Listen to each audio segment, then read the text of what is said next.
Hi, my name is Jessica, and today I will be doing my oral presentation for Intro to Psych at Keiser.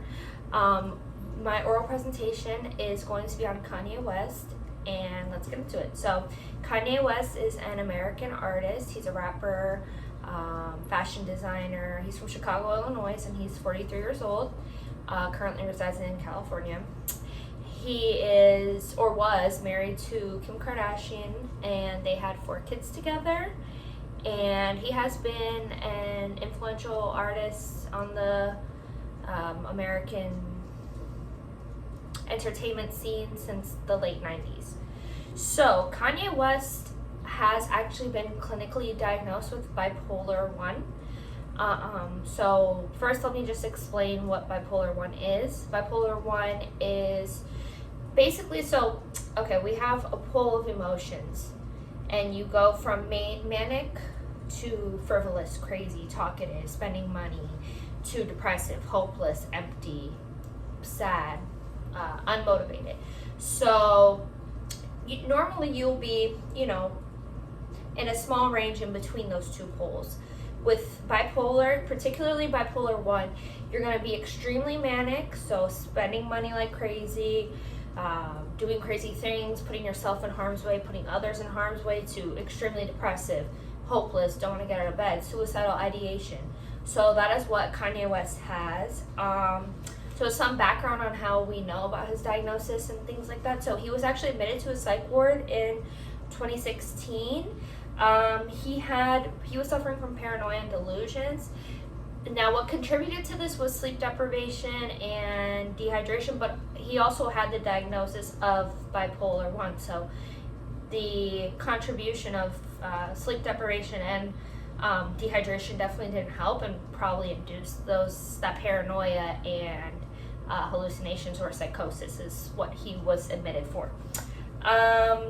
He had a show that day that he was admitted, and he was implying that he was afraid a friend of his was going to kill him, that he knew that he had people that would kill him, and he also let people know that he was having suicidal ideation. So he was admitted. He also has portrayed very, very blatant signs of mania many times.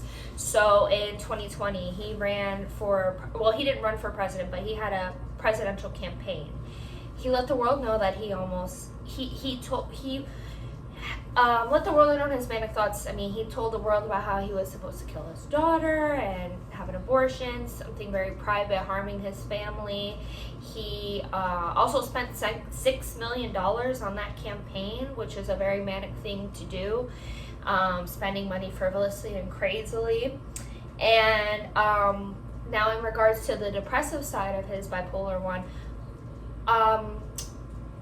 it's a little bit different because we're not, I don't know Kanye West personally, you don't know Kanye West personally, so it's not like I can see him withdrawn and in bed and hopeless and saying he's hopeless and stuff. Besides his suicidal ideation, the only public and upfront display of the other end of bipolar depression that he has displayed is being withdrawn, just radio silent, don't hear from him on social media. And he's a very outspoken person, even if he's not in a bipolar episode, he's a very outspoken person in general. So usually if he's recluse, withdrawn, not really in the public, it's kind of a sign that he is in that depressive side of bipolar 1. So for treatment for Kanye West, I would recommend multiple approaches. So one, starting off for sure, medication, something like lithium or something to balance him out, have a baseline for his mood, not have him swinging up and down, have him at a baseline. So that way we could bring in talk therapy. So I think he would very much so benefit from humanistic therapy and cognitive therapy. So in the humanistic sense, I think he would benefit because he is a celebrity, so naturally he's a little bit self-centered. Nothing wrong with that, but humanistic is very client-focused. So he would benefit from the unconditional positive regard that he would get in humanistic therapy.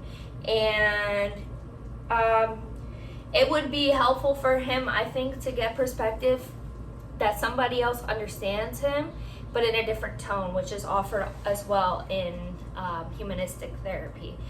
Now, the cognitive therapy approach, I think he would also benefit from, because he is a celebrity, like I just said. So, you know, he doesn't have time to have consistent therapy schedule, be there every week, 9 a.m. on Wednesday. He doesn't have time for that. So cognitive therapy is short term. But it would help him gain better coping skills. Instead of, he has discussed addiction issues with opioids like Percocet. Cognitive therapy will help him just, you know, talk it out, learn how to cope, healthy coping strategies. And again, it would be great for him because of all the traveling he does. So long-term wise, how I think it would turn out for him, I definitely think the most important thing for him would be to take medication. Again, I want to emphasize that he has bipolar 1, so that mania is extreme. It's not like bipolar 2 where it's a little manic, a little depressive. No, that mania is extreme. So if he gets that baseline, right, and he goes to therapy at least for a little bit, like let's say just with cognitive therapy, at least he's getting those skills and he's getting better coping skills. Even, you know, of course the medication is a coping skill, but he's at a baseline with the medication. So then he can, you know, gather his thoughts, different types of coping skills that his therapist will teach him, and utilize that when he can't go and see his therapist, when he can't go and talk to someone, so he can have a calm and clear head and decompress himself and not go off on tangents or get in a depressive episode. But I definitely think the most important thing for him would be to take medication. And of course, I think he will benefit from talk therapy extremely. I mean, you know, learning those skills. Also, in regards to the humanistic approach, getting to see, kind of getting a mirror turned on himself, and not in a calling out sense, in a sense as to where it is somebody else's perspective of him, and it could give him a lot of insight. And yeah, so overall, I think treatment wise, he needs a combination of all three, but he has been diagnosed with bipolar 1 publicly. He has talked about it publicly. So yeah, and that's it.